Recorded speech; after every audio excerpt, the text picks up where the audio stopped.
17 অধ্যায় যাদের কোনো বেসিক নাই, আজকের ক্লাসে থাকছে ফুল বেসিক। আজকের ক্লাসে থাকছে এমসিকিউ সমাধান, আজকের ক্লাসে থাকছে সিকিউ সমাধান। 17 অধ্যায়ের যতগুলো প্যাটার্নের আপনাদের সৃজনশীল বা সিকিউ হয়, বোর্ড পরীক্ষায় আসবে, পিটিএস পরীক্ষায় বলেন, যা পরীক্ষা বলেন, সবগুলো পরীক্ষায় এই চ্যাপ্টারের মানে এই ক্যাটাগরিরই সৃজনশীল হবে মাস্ট বি। তাই আজকের ক্লাসটা খুবই গুরুত্বপূর্ণ, কারণ আজকের ক্লাসে 17 অধ্যায় একবারে বেসিক টু সৃজনশীল টু এমসিকিউ এক ক্লাসেই শেষ করব। আর এই 17 অধ্যায় থেকে এসএসসি 2025 ব্যাচে বোর্ড পরীক্ষায় 2টা সৃজনশীল মাস্ট বি কমন পাবেন। তার মধ্যে আপনাদের একটা অ্যান্সার করা লাগবে। আমি যেই প্রসেস দেখাবো এই প্রসেসেই কমন পাবেন। অল বোর্ড চ্যালেঞ্জ করলাম আমি। আর কথা বাড়াচ্ছি না, ডিলিজেন্ট স্কুলের পক্ষ থেকে আপনাদের সবাইকে স্বাগতম জানাই। আজকের ক্লাসটা শুরু করছি আমি। আজকের ক্লাসের মূল বিষয় 17 অধ্যায় পরিসংখ্যান সাধারণ গণিত এসএসসি 2025 টার্গেট A+। তো চলুন ক্লাসটা শুরু করি।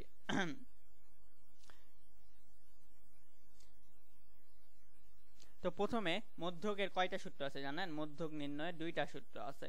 2টা সূত্র মানে এটা হচ্ছে প্রথম সূত্র। প্রথম সূত্রের ভিতর আবার ভাগ আছে কয়টা জানেন? প্রথম সূত্রের ভিতর ভাগ আছে হচ্ছে 2টা। প্রথম সূত্রের ভিতরে ভাগ আছে 2টা। তো চলুন আমরা ভাগগুলো জানি। এটা প্রথম সূত্র। মধ্যক যদি জোড় হয় তাহলে বুঝেন, মধ্যক জোড় হলে সূত্র কি? n/2তম পদ প্লাস n/2 প্লাস 1তম পদ ভাগ 2। তাহলে মধ্যক জোড় হলে সূত্র কি? n/2, এই যে n/2তম পদ প্লাস n/2 প্লাস 1তম পদ ভাগ 2। এটা হলো মধ্যক জোড় হলে সূত্র। আবার আরেকটা 1 নম্বর সূত্রে 2টা ভাগ, তার মধ্যে প্রথম ভাগ এটা, দ্বিতীয় ভাগ হচ্ছে মধ্যক যদি আপনার কোনো কারণে বিজোড় হয়ে যায় সূত্র হবে n প্লাস 1 ভাগ 2তম পদ। তাহলে আপনাদের সূত্র সহজ হচ্ছে বিজোড়েরটা। বিজোড় মানে মনে রাখবেন বিজোড় সংখ্যা 1 কি বিজোড় সংখ্যা না, 1 হচ্ছে বিজোড় সংখ্যা, 2 হচ্ছে জোড় সংখ্যা। বাস এইটুকু মনে রাখবেন। বিজোড়ের ক্ষেত্রে কি? n প্লাস 1 ভাগ 2তম পদ, এই যে n প্লাস 1 ভাগ 2তম পদ। আর জোড়ের ক্ষেত্রে হবে n ভাগ 2 প্লাস n ভাগ 2 প্লাস 1 আবার ভাগ দিয়ে 2তম পদ। এটা হলো জোড় বিজোড়ের মধ্যে পার্থক্য। তো আশা করছি এইটুকু আপনারা ক্লিয়ার হয়ে গেছেন। তো আসুন এবার হচ্ছে টাইপ 2। টাইপ 2তে আমরা চলে যাই। টাইপ 2 হচ্ছে, এটা হচ্ছে 2 নাম্বার ক্যাটাগরির সূত্র। কয় নাম্বার ক্যাটাগরি? 2 নাম্বার ক্যাটাগরির সূত্র।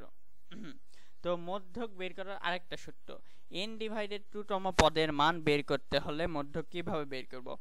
l plus n/2 minus fc into h divided fm। এখানে কি পরিচয় দেওয়া আছে দেখুন।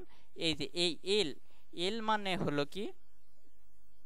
যে শ্রেণীতে মধ্যক অবস্থিত ওই শ্রেণীর শ্রেণীসীমা, যে শ্রেণীতে মধ্যক অবস্থিত ওই শ্রেণীর হচ্ছে শ্রেণীসীমা মানে নিম্ন সীমা। আর n তো আপনারা সবাই জানেন গণসংখ্যা। আর এফসিটা কি? এই এফসি আর এফএম এর মধ্যে স্টুডেন্টরা সবচেয়ে বেশি ভুল করে, কারণ পার্থক্য করে ফেলে। এফসি মানে মধ্যক শ্রেণীর পূর্ববর্তী শ্রেণীর গণসংখ্যা, আর এফএমটা কি বললাম? এফএম মানে হচ্ছে মধ্যক শ্রেণীর গণসংখ্যা, অর্থাৎ আপনার মধ্যক যে শ্রেণীটা হবে সেই শ্রেণীর গণসংখ্যাটা এফএম, আর এফসি হচ্ছে মধ্যক শ্রেণীর পূর্ববর্তী শ্রেণীর গণসংখ্যা। আমি একটা কথা বলে দিই, আমি প্রত্যেকটা বুঝাচ্ছি প্লাস প্রত্যেকটার উদাহরণ দিব, সৃজনশীল দেখাবো, এমসিকিউ দেখাবো, তারপরে নতুন টপিক যাব। মধ্যকের সূত্র নিয়ে প্রথমে আলোচনা করলাম। মধ্যকের সূত্র আলোচনা শেষে কি ধরনের এমসিকিউ হয়, কি ধরনের সিকিউ হয়, কি ধরনের প্রশ্ন হয় সেগুলো সলভ করব, তারপরে পরবর্তী টপিকে যাব। এইভাবে আগাবো। আর এইচ মানে কি? এইচ মানে তো জানেন সবাই, শ্রেণী ব্যাপ্তি। তো মধ্যকের জন্য এইটুকু। আর একটা এখানে একটা সূত্র দিলাম, মধ্যমান বের করার সূত্র। সাপোজ ধরেন কোনো একটা সংখ্যার যোগফল ভাগ 2 দিবেন, এটা ক্যালকুলেটর বের করবেন। সাপোজ আপনার যদি এখানে সংখ্যা থাকে, হচ্ছে আমি যেটা বুঝাই, এই যদি 1 থাকে, এই যে 1 প্লাস 2, এর যদি মধ্যমান বের করেন তাহলে 1 আর 2 এর আগে কি করা লাগবে? যোগফল করবেন আগে ব্র্যাকেট দিয়ে যোগফল দিয়ে দিবেন, ভাগ তারপরে কি দিবেন? এই যে ভাগ দিয়ে দিলাম, ভাগ কত দিব? 2 দিব। তাহলে যে কোনো সংখ্যার মধ্যমান বের করার সূত্রটা কি? ওই সংখ্যা দ্বয়ের যোগফল ভাগ 2। আশা করছি বুঝতে পেরেছেন। তো এরপরে প্রচুরকে আমরা যাব না, আগে একটু উদাহরণগুলো দেখব। তো মধ্যকের উদাহরণ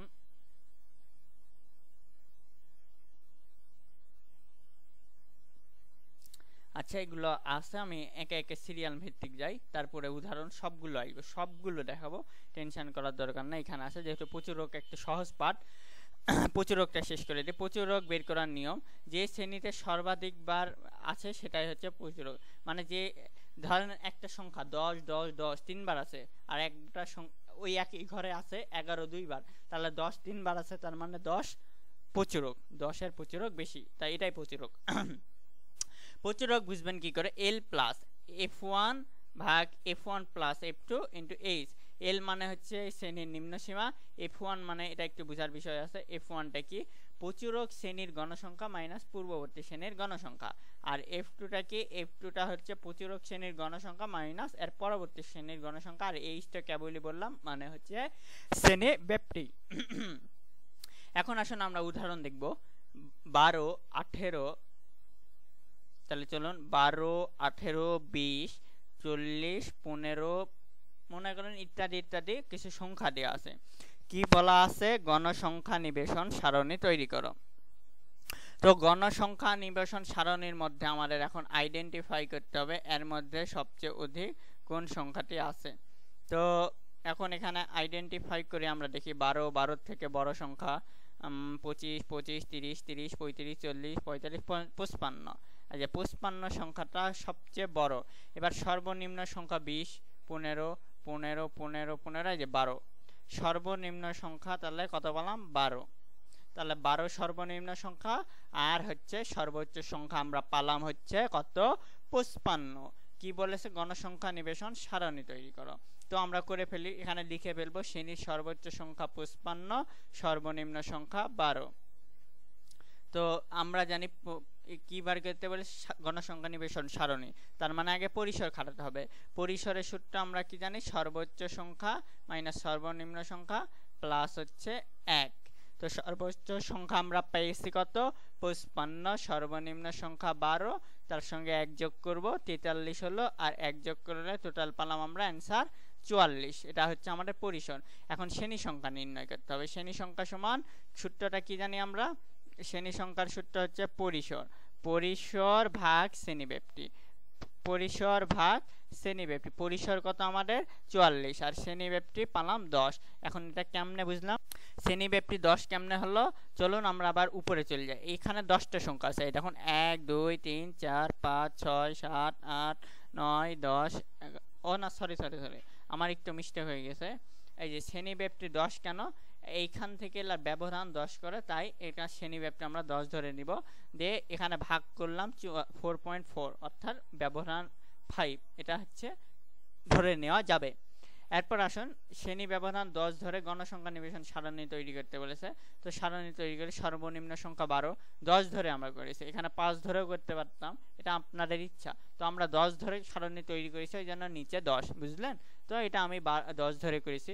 12 থেকে 21 ইয়া করলাম, 22 থেকে 31, 32 থেকে 44, 42 থেকে 52, 53 থেকে 62। এখন 12 থেকে 21 কয়টা আছে দেখুন তো, আমরা ট্যালি চিহ্ন একটা বসাবো, 12, এই দেখুন 12 হচ্ছে কেটে দিই,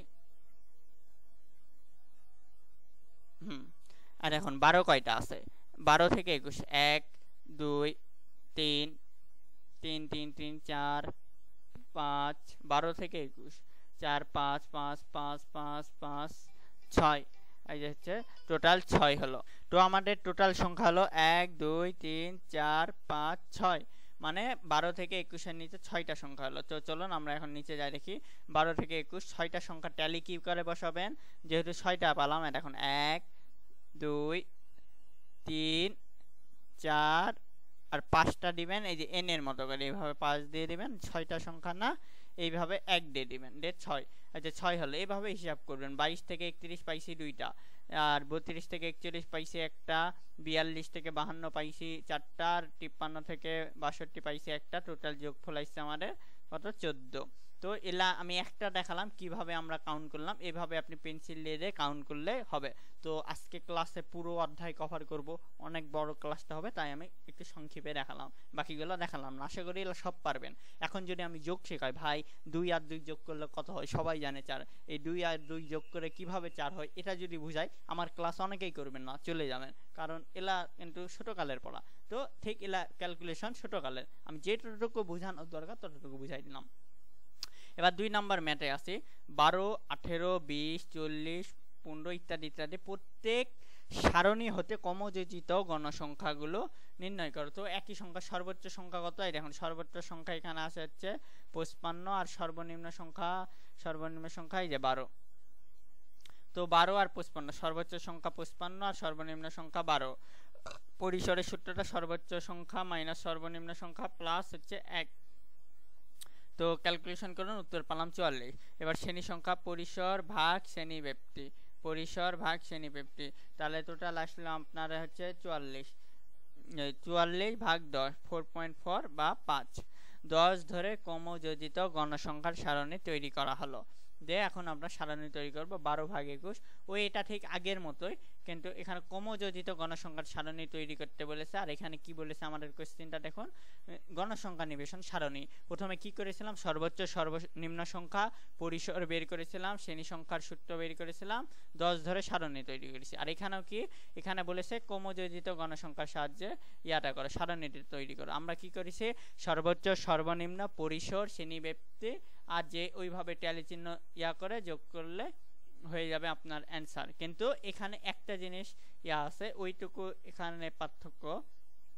যেমন হচ্ছে আমি আপনাদের দেখাই, এখানে ক্রমযোজিত সংখ্যা বের করতে বলছে, আমাদের যোগফল লাগবে না, আমরা এই ট্যালি চিহ্নের মাধ্যমে 3 পর্যন্ত পেলাম। এখন ক্রমযোজিত সংখ্যার যোগফল এখানে যা থাকবে এখানে সেম। এখন এই 6 এর সঙ্গে এখানে কত আছে, 2 না, 6 আর 2 যোগ করলে কত হবে, 8 হবে। তারপরে এই যে 8 পেলাম না, 8 এর সঙ্গে 2 যোগ করলে 10 হবে। এই 10 পেলাম না, 10 এর সঙ্গে 2 যোগ করলে এখানে 12 হলো, 12 এর সঙ্গে 3 যোগ করলে 15। এইভাবে আপনাদের হিসাব নিকাশটা করা লাগবে। তো বুঝে গেছেন।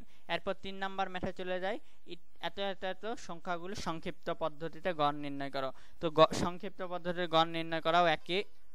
তো গড় নির্ণয় করার জন্য মনে রাখা লাগবে, এখানে সর্বোচ্চ সংখ্যা আমি একই ধরে করেছিলাম, এখানে সর্বোচ্চ সংখ্যা আছে এখানে দেখুন কত, এই যে 45, আর সর্বনিম্ন সংখ্যা এই 12, না সর্বনিম্ন সংখ্যা সরি এখানে 10 আছে। তো এগুলা খুঁজে খুঁজে বার করা লাগবে। তো পরিসরের সূত্র একই, সর্বোচ্চ সংখ্যা মাইনাস সর্বনিম্ন সংখ্যা প্লাস 1, ক্যালকুলেশন করলেন 36 হলো। শ্রেণী সংখ্যা পরিসর ভাগ শ্রেণী ব্যাপ্তি যা হলো 3.6 মানে 4। 10 ধরে গণসংখ্যা সারণী তৈরি করে নেবেন এইভাবে ট্যালি চিহ্ন ধরে, 5, 4, 2, 6। এবার আসেন সংক্ষিপ্ত পদ্ধতিতে গড় নির্ণয় করার জন্য কি করবেন, এই জায়গাটা আমি বুঝাই দিই, সবগুলো একই রকম। সংক্ষিপ্ত পদ্ধতিতে গড়, শ্রেণী ব্যবধান, মধ্যমান xi, গণসংখ্যা fi, আর ধাপ বিচ্যুতি uy সমান সমান xi মাইনাস a ভাগ h, a মানে ধাপ বিচ্যুতি, আর সামেশন অফ fi uy, ওখানে যা সংখ্যা আছে তাই সিরিয়াল মেনুতে সাজাবেন, 10 থেকে 19, 20 থেকে 29, 30 থেকে 40 থেকে এখন এই জিনিসটা বার করবেন কি করে, এটা আমি দেখাই। এটা আপনি মধ্যমান বার করা প্রথমে শিখালাম না, 10 প্লাস 19 যোগ করবেন, যোগ করার পর ক্যালকুলেটারে ভাগ 2 দিবেন, এই 14.5 চলে আসবে। একই 20 প্লাস 29 ভাগ 2 20.5, দেখ গণসংখ্যাগুলো বসাই দিবেন এই লাইনে, গণসংখ্যা আসলে 17, ধাপ বিচ্যুতি এখানে -2 -1 0 কিভাবে হলো এটা আপনাদের বোঝানোর বিষয় আছে। তো এখানে আপনার একটা জিনিস দেখেন যে সংখ্যার মধ্যে সবচেয়ে বেশি বড় যে সংখ্যাটা, অর্থাৎ আমি একটু কালারটা চেঞ্জ করি, এখানে 14, 24, 34, 44, তার মানে মাঝখানের মধ্যে এখানে বুঝার কোনো অপশন নাই, চারটা আছে।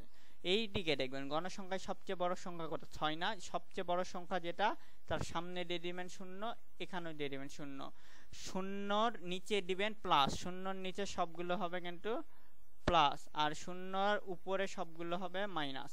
তাহলে নিচে যদি আরো ঘর থাকতো +1 +2 করে যেত, আর উপরে কিছু নাই মানে -1 -2 এভাবে গেল। ক্যালকুলেশন করলাম 5 দুগুণে 10 হলো, এটা আর এটা গুণ করবেন, -10, 4 -1 -4, 6 এর সঙ্গে যা গুণ করবে 0 হয়, 0 এর সঙ্গে 2 1 কে 2, ক্যালকুলেশন 12 গড় নির্ণয়ের সূত্রটা কি xi সমান সমান a plus summation of fi uy into a ভাগ n x দে এখানে a এর মানটা পালাম কত 34.5 এখানে -12 অ্যানসার 17 ইনটু 10 দে যা আসলো তাই অ্যানসার এটাকে বলা হচ্ছে সংক্ষিপ্ত পদ্ধতিতে গড় এরপরে নতুন একটা ইয়ার চলে যায় এত সংখ্যাটি আসে পদার্থ সংখ্যা সাধারণ পদ্ধতিতে গড় আমরা উপরে শিখলাম সংক্ষিপ্ত পদ্ধতিতে গড় এখন শিখব সাধারণ পদ্ধতিতে গড় সাধারণ পদ্ধতিতে গড় বের করার নিয়ম একই সর্বোচ্চ সংখ্যা 55 সর্বনিম্ন সংখ্যা হচ্ছে 12 যা আসবে পরিসর বের করো পরিসরের সূত্র কি সর্বোচ্চ মাইনাস সর্বনিম্ন +1 যা আসলো 44 হলো এখন শ্রেণী সংখ্যার সূত্রটা বের করো শ্রেণী সংখ্যার সূত্র পরিসর ভাগ শ্রেণী ব্যাপ্তি পরিসর ভাগ শ্রেণী ব্যাপ্তি তো পরিসর 44 ভাগ 10 4.4 সমান সমান 5 10 ধরে গণসংখ্যা নিবেশন সারণী তৈরি করো এখন হচ্ছে ব্যবধান বা শ্রেণী ব্যবধান ট্যালি গণসংখ্যা বসান 12 থেকে 21 সিরিয়াল মেনটেন বসান ট্যালি চিহ্ন কাটেন 6 2 ইত্যাদি ইত্যাদি আসলে 7 পর্যন্ত হলো সাধারণ পদ্ধতিতে গড় বের করার এই যে এখানে রেজাল্ট হলো 99 এটা গুণ করে এখন আসুন শ্রেণী ব্যবধান মধ্যমান গণসংখ্যা fi xi মধ্যমান বের করার সূত্র কি 12 প্লাস 1 দিয়ে দেন এটার সঙ্গে ভাগ কত দিবেন ভাগ দিয়ে দেন 2 যা আসবে তাই অ্যান্সার এইভাবে সবগুলোর মধ্যমান বের করুন আপনারা গণসংখ্যা বসান এটা যোগফল করুন যা আসবে তাই অ্যান্সার এটা বুঝতে পেরেছেন 16.5 × 6 গুণ করলে 99 আসলো এইভাবে গুণ করে এখানে যোগ করা হয়েছে লাস্টে যে গড় নির্ণয়ের সর্বশেষ সূত্র xi সমান সমান summation of fi xi into h দে এখানে যা বসলাম মান আসলো যা তাই অ্যান্সার তো আমরা দুইটা পদ্ধতিতে গড় শিখে নিলাম এবার আসুন আপনাদের প্রথম সূত্র মধ্যক উচ্চতা দেওয়া আছে গণসংখ্যা দেওয়া আছে এত এত এত দেওয়া আছে তো মধ্যক নির্ণয়ে কমযোজিত গণসংখ্যা সারণী তৈরি করো তো আমরা গণসংখ্যা কমযোজিত বলেছে তাই গণসংখ্যা যা আসে 4 4 লিখলাম 4 এর সঙ্গে 6 যোগ করলে কত হয় 10 হয় 10 এর সঙ্গে 12 যোগ করলে 22 হয় 22 এর সঙ্গে 16 যোগ করলে 38 38 এর সঙ্গে 8 যোগ করলে হয় 46 46 এর সঙ্গে এই 5 যোগ করবেন যা আসবে তাই এখানে অ্যানসার 51 তো ক্রমযোজিত গণসংখ্যা কিভাবে করতে হয় আশা করি বুঝতে পেরেছেন যারা পারেন না আমি আবারও তাদের জন্য রিপিট করছি এখানে 4 আছে না এই 4 সংখ্যাটা নিচে বসাই দিবেন এই 4 আর 4 এর যেই 4 থাকলো এই 4 এর সঙ্গে এই 6টা যোগ করবেন 4 6 কত হয় 10 হয় 10 বসাই দিলেন এই 10 এর সঙ্গে আবার এই কোনাকুনি যোগ 10 এর সঙ্গে 12 যোগ করবেন যা আসবে 22 22 বসাই দিবেন 22 এর সঙ্গে 16 যোগ করবেন 38 এটাকে বলা হয় ক্রমযোজিত তো এখানে n সমান সমান 51 যা বিজোড়ের ক্ষেত্রে মধ্যকের সূত্র কি শিখাইছিলাম n + 1 ভাগ 2 তম পদ 51 + 1 ভাগ 2 সমান সমান 52 ভাগ 2 সমান সমান 26 তো 26 সংখ্যাটি 23 থেকে 38 তম পদের মান এটা 26 হচ্ছে মধ্যক কততম পদ যদি বলে তখন বলবেন 23 থেকে 48 তম পদের মান 38 তম কেমনে বুঝলাম এখানে 26 কোথায় আছে দেখেন 22 থেকে তার মানে এই ঘরে হাইস তার মানে 23 থেকে 48 সরি 23 না এখানে 22 হবে এই যে 22 থেকে 38 পর্যন্ত এই যে 22 থেকে এই 38 পর্যন্ত তো আশা করি বুঝতে পেরেছেন তো এখন আসুন মধ্যকের আরেকটা নিয়ম শিখি আমরা যেটা খুবই বহুল ব্যবহৃত এবং প্রচলিত এতগুলো মধ্যক আছে এখন মধ্যক নির্ণয়ের জন্য ক্রমযোজিত গণসংখ্যা বের করো তো ক্রমযোজিত গণসংখ্যা শিখালাম 2 আছে 2 এর সঙ্গে এই 4 যোগ করেন কত হইবে 6 আইবে 6 এর সঙ্গে 4 যোগ করেন আইবে 10 10 এর সঙ্গে 3 যোগ করেন আইবে 13 13 এর সঙ্গে 7 যোগ করেন আইবে 20 20 জোড় সংখ্যা তাহলে মধ্যকের সূত্র হবে n ভাগ 2 তম পদ প্লাস n ভাগ 2 প্লাস 1 তম পদ ভাগ 2 তাহলে n এর মান 20 আর ভাগ 2 20 প্লাস ভাগ 2 প্লাস 1 তম পদ ভাগ 2 তাহলে 10 প্লাস 11 ভাগ 2 10 প্লাস 11 তম পদ কোনটা 1 2 3 মানে এখানে 10 মানে 50 11 এখানে আছে 50 প্লাস আর এখানে 50 প্লাস 55 ভাগ 2 সমান সমান 52.5 এটা হচ্ছে মধ্যক এবার সর্বশেষ মধ্যকের আরেকটা সূত্র হচ্ছে এত এত দেয়া আছে মধ্যক নির্ণয় করো মধ্যক নির্ণয় করতে সময় বক্সে যা দেয়া থাকবে তার সঙ্গে আমরা অতিরিক্ত একটা বক্স যোগ করব অতিরিক্ত একটা বক্স যোগ করতে পারি এখানে যেমন 3 আছে 3 বসাই নিলাম 3 এর পর 3 এর সঙ্গে 10 যোগ করলে কত হয় 13 এভাবে ক্রমযোজিত গণসংখ্যাগুলো বের করবে যেটা আমাদের করা আছে যে 3 13 31 56 ইত্যাদি বের করলেন এখানে 70 এবং n ভাগ 2 দিব এটা কিন্তু আমরা বক্স পদ্ধতিতে করছি আরেকটা পদ্ধতি 70 ভাগ 2 35 হলো 35 থেকে 48তম শ্রেণীতে অবস্থিত। 35 কার ভিতরে অবস্থিত? এই যে 31, তার মানে 42 থেকে 47 শ্রেণীতে অবস্থিত। ইয়াতে 35 না, এখানে ও না, এটা ধরালে গণসংখ্যা, তাহলে এই যে 48 থেকে 53 এর ভিতরে অবস্থিত। এখন L plus n divided two minus FC into H বা এফএম। এল মানে কি? মধ্যক শ্রেণীর নিম্ন সীমা। নিম্ন সীমা কত? এই যে 48 না, এই 48টা আমরা বসাই দিলাম। এবার কি n এর মান 70, এই যে 70 বসাই দিলাম, এটা n এর মান। এরপর আসছে এফসি কোনটা? এফসি মান হচ্ছে মধ্যক শ্রেণী, কিন্তু আমাদের এটা হচ্ছে আমাদের মধ্যক শ্রেণীর পরের শ্রেণী, অর্থাৎ 31 এফসি। তারপরে আছে এফএম হচ্ছে যে শ্রেণীতে মধ্যক অবস্থিত তার মানে মধ্যক এখানে 25। তো দেখুন টোটাল ক্যালকুলেশন করুন, আসবে এটা আমাদের অ্যান্সার। আশা করি বুঝতে পেরেছেন। এরপর আমরা দেখব একটাই প্রচুরক হচ্ছে কি? প্রচুরক এলা আছে। প্রচুরকের ক্ষেত্রে কোনো ডাবল বক্স লাগবে না, যা আছে তাই। এখানে প্রচুরকের সর্বোচ্চ সংখ্যা আছে কোনটা? 9 আছে, 12 আছে। তার মানে প্রচুরক শ্রেণীর সর্বোচ্চ সংখ্যা যেটা থাকবে সেটা কিন্তু অ্যান্সার হয়ে যাবে। তো এখন আসে প্রচুরক সমান সমান এল প্লাস, এখন 12 যেহেতু প্রচুরক, এখানে শ্রেণী ব্যবধান হবে 61, কারণ 12টা সর্বোচ্চ আছে। 61 এল এর মান। এবার F1 সমান সমান কি? 12 মানে প্রচুরক মাইনাস পরবর্তী সময়, 12 মাইনাস 8 হবে। আর F2 মানে হবে 12 মাইনাস 9 হবে। অর্থাৎ আপনার প্রচুরক শ্রেণী যেটা, সেটার পরবর্তী সংখ্যা মানে এই শ্রেণীটা হবে আপনার F1 আর এই শ্রেণীটা হবে F2। মাইনাস করে দেন। F1 সমান 12 মাইনাস 8 সমান 4, 12 মাইনাস 9 3, আর এই মানে শ্রেণী ব্যবধান 10। টোটাল ক্যালকুলেশনটা করুন। টোটাল ক্যালকুলেশনটা করলে আপনার অ্যান্সার 67 পয়েন্ট এত। আশা করছি এইটুকু বুঝতে পেরেছেন। আপনাদের পুরো 10 মার্ক কমন দিয়ে দিলাম। এখন আসুন সবচেয়ে গুরুত্বপূর্ণ, যেটা মাস্ট বি পরীক্ষাতে আসবেই, আমি এলার গ্যারান্টি দিতে পারবো না। মধ্যক আসতে পারে, প্রচুরক আসতে পারে, সংক্ষিপ্ত পদ্ধতিতে গড় আসতে পারে, নর্মাল পদ্ধতিতে গড়ও আসতে পারে, কিন্তু আমি এখন যেই জিনিসটা আপনাদের মাঝে শেখাবো এটার গ্যারান্টি দেবো, এটা পরীক্ষায় আসবে। সেটা হলো বিচ্ছিন্ন অবিচ্ছিন্ন, অর্থাৎ অজীব রেখা, বহুভুজ এবং গণসারণী। এখন বিচ্ছিন্ন আর অবিচ্ছিন্নটা আপনাদের মাঝে চিনাই দিই। 10 থেকে 11, দেখুন 10 থেকে 11 এটা বিচ্ছিন্ন, 12 থেকে 18 এটাও বিচ্ছিন্ন, কিন্তু অবিচ্ছিন্ন কোনটা? 10 থেকে 11। আবার 11 থেকে শুরু হয়েছে। এখন আপনাদের বুঝাই, এখানে কিন্তু 10 থেকে 11, এই যে 11 এর পরের সংখ্যাটা কি আমরা জানি না সবাই? 12। তা 12 থেকে 18, 18 এর পরের সংখ্যা 19। এখানে কিন্তু তার বিপরীত সংখ্যা শুরু হয়েছে।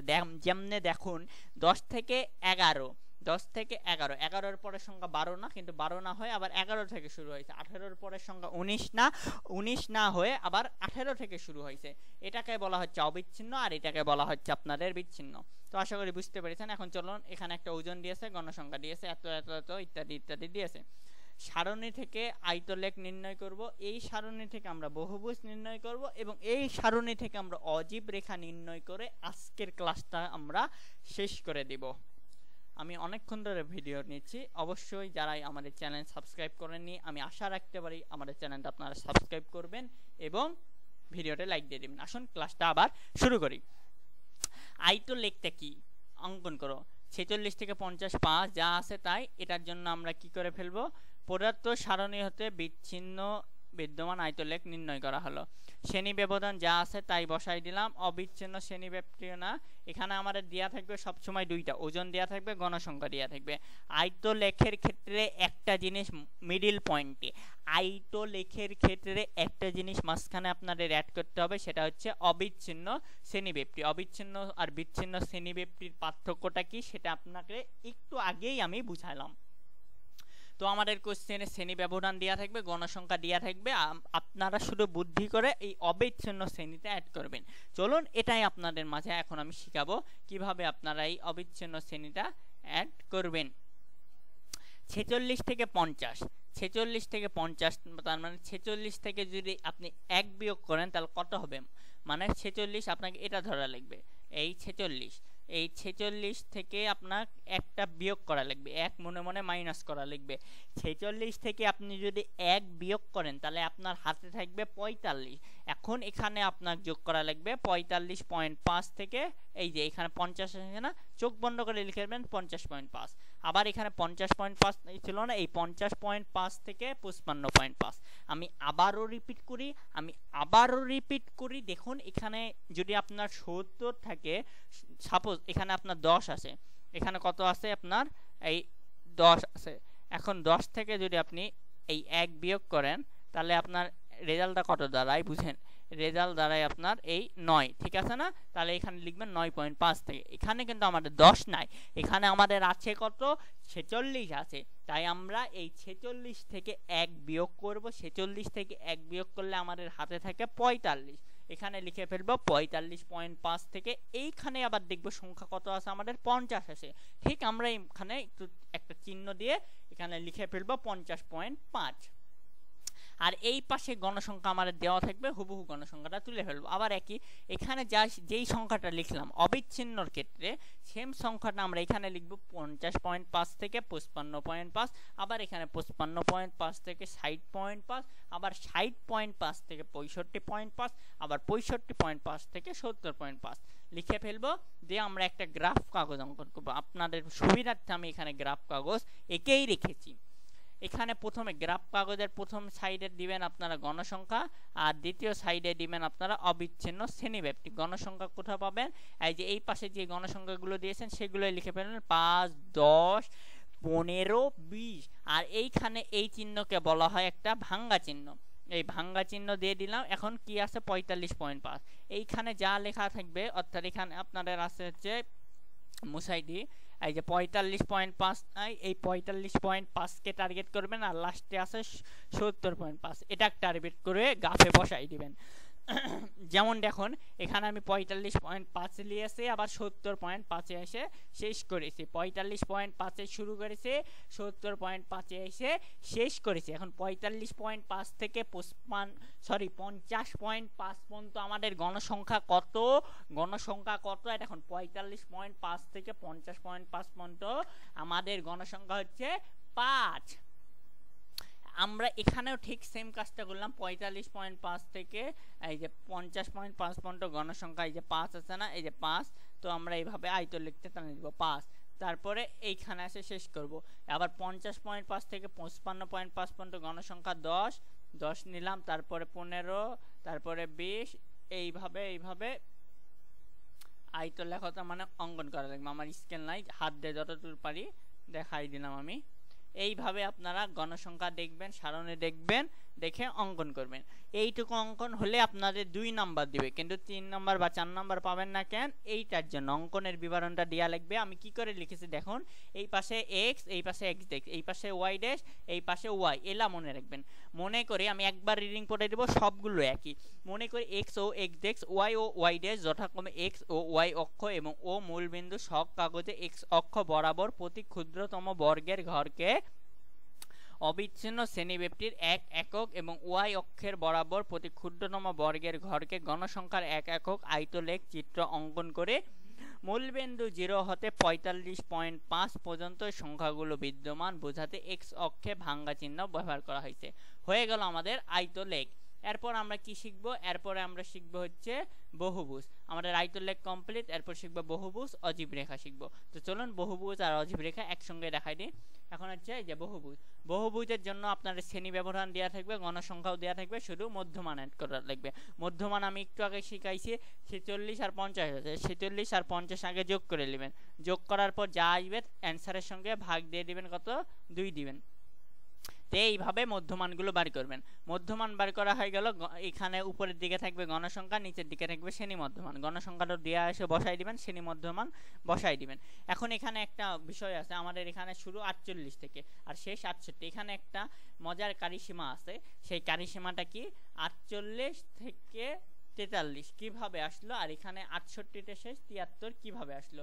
এখান থেকে মাইনাস হয়েছে, আবার এখানে যায় 68 থেকে প্লাস হয়েছে। যেমন আমাদের বুঝতে হবে যে আমাদের শ্রেণী ব্যবধানটা কয় ধরে। আমাদের এই শ্রেণী ব্যবধান ঘরটা 5 ধরে, 46 থেকে 50 মানে 5 ধরে। তার মানে আপনার এই 48 যেটা আছে, আমি একটু কাটে দিই, এই তো সরি একটু আমার নেটের প্রবলেম ছিল।